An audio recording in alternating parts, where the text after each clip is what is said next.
vraiment très important.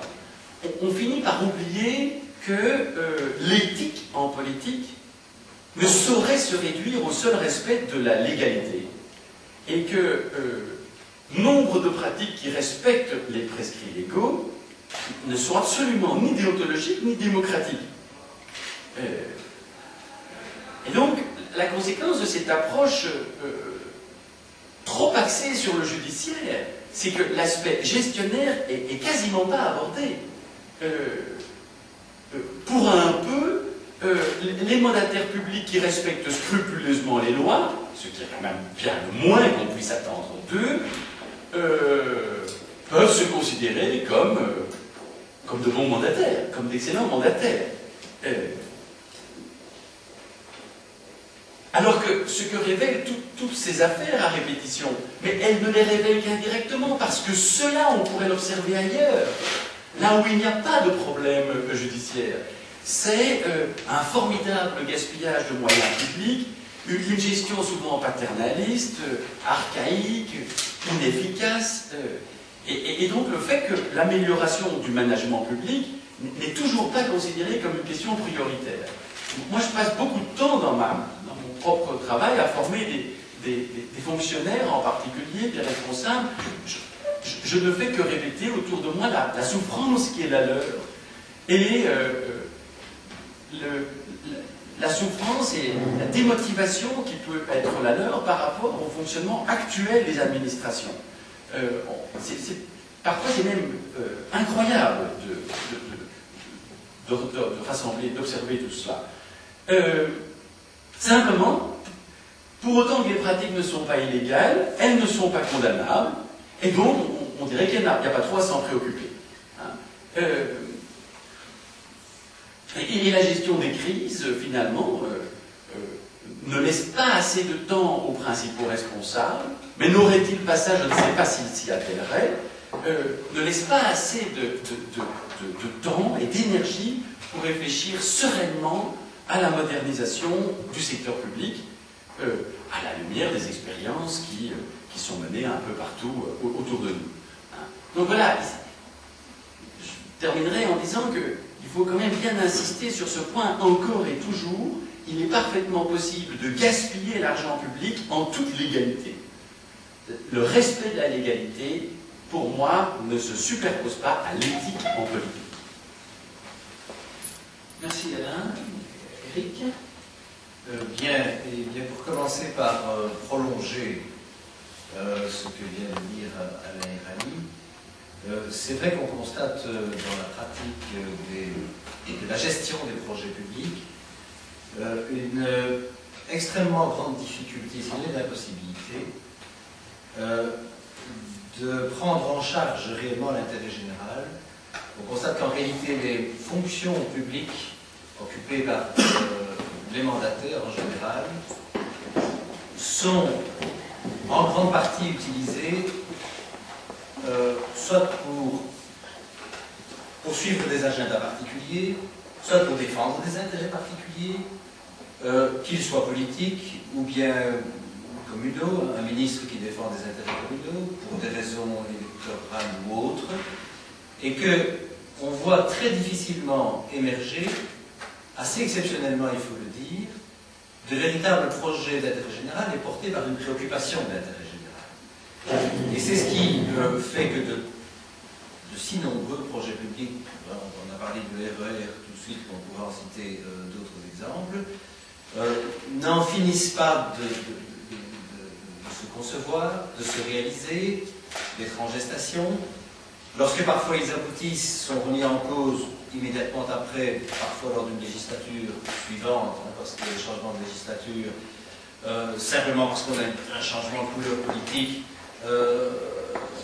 au portefeuille ministériel qui est concerné, de sorte que ces projets sont mis en question. Et entre-temps, que se passe-t-il? Eh bien, on a un retard important en termes de réalisation de projets publics utiles à la collectivité, on a des coûts considérables, donc un gaspillage extrêmement important de fonds publics. Là, on a parfois un projet qui est mis en cause parce qu'il va encore coûter autant et que l'on veut récupérer l'enveloppe qui a été attribuée à ce projet pour un autre projet qui sera plus rentable du point de vue des préoccupations particulières que l'on a. Et c'est ce qui fait que par rapport à l'ensemble des projets qui sont conçus, parfois d'ailleurs d'excellents projets, parfois des projets aussi qui, il faut le dire, s'imposent en termes de gestion publique, mais on a finalement peu de réalisations et des retards extrêmement importants. Alors ça, c'est un coût en termes de réalisation d'un objectif public, donc un coût pour la collectivité extrêmement important, et un coût en termes de ressources. Bon, par rapport à ça, et si on revient à ce qui s'est passé pendant ces 3 ou 4 dernières années depuis la publication de la première édition, il faut tout de même noter un certain nombre d'évolutions extrêmement positives. On a eu, particulièrement en région wallonne, et cela n'est pas étranger, évidemment, à l'existence des affaires, un certain nombre de sursauts législatifs qui a conduit à l'adoption d'une série de législations dont il faut dire qu'elles sont bienvenues et qui ne sont pas nécessairement mal rédigées, que du contraire. Alors, on a eu une législation sur le statut des administrateurs publics, sur les contrats de gestion, on a une révision importante, plusieurs révisions importantes d'ailleurs en 2006 du Code du logement, et fondamentales, où les aspects de contrôle des sociétés de logement ont été fortement modifiés.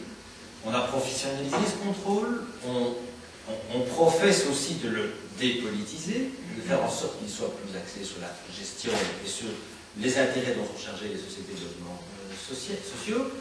On a eu une importante réforme des intercommunales, d'abord par le biais d'une réduction du nombre d'intercommunales qui était voulu par le gouvernement, et puis cet été-ci par une réforme de la législation sur les intercommunales, avec un important chapitre de gouvernance publique des intercommunales, avec une diversification des modes de coopération des communes pour qu'on ne doit plus nécessairement compter sur l'intercommunal, mais aussi sur des contrats d'influence aux communes, sur autour de projets particuliers. Donc tout ça sont des modifications législatives extrêmement bienvenues, qui répondent à un certain nombre de nos préoccupations, telles qu'on les formulait dans la première édition, qui ne vont pas aussi loin. On garde bien entendu un certain nombre de frustrations par rapport à ce qu'on aurait pu faire. Voilà, une prise de conscience. J'ai assisté pendant ces 3 années à nombreuses conférences organisées, par exemple par l'Union des villes, des communes wallonnes, sur ces sujets de gouvernance, notamment à propos des intercommunales, où on sent qu'il y a dans l'assistance des gens qui osent enfin parler de ce qui se passe dans leur conseil d'administration et qui confirment d'ailleurs ce que nous avions exposé sur l'extrême difficulté, même lorsqu'on veut s'intéresser à la gestion d'une intercommunale, de prendre la parole et d'exprimer des préoccupations lorsqu'on ne fait pas partie du noyau qui a confisqué le pouvoir dans l'intercommunale.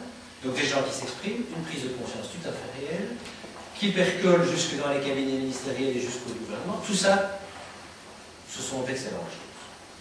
La question est de voir maintenant, bien entendu, dans quelle mesure cela ne va pas relever de ce que Alain Miralli a appelé du colmatage, c'est-à-dire une stratégie de réaction à des affaires, mais sans lendemain, sans dépassement, sans stratégie globale, ou si au contraire ça va se traduire dans un changement de culture.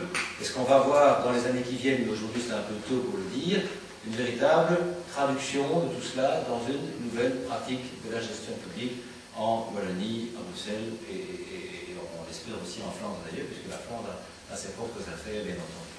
Ça c'est la vraie question qui se pose aujourd'hui.